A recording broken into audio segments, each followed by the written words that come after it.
Hi, my name is Giuseppe Serena, and I'm a trauma critical care fellow at Westchester Medical Center. Our program really promoted ISTA as like a great tool and like a great association, not only to connect to other people, but to like reinforce all the information and didactic of the trauma world, and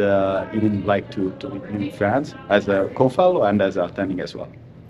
The main part, and that I found really interesting, is the fact that the HIST association is actually for young generation. It's like for a young fellow and young attending, is literally promoting and pushing us to interact with each other, to interact with other people, and to basically create your own network as soon as you're out of fellowship. And like having like an association that prompts you so much in basically spread your wings and to connect in the world, I think is really valuable.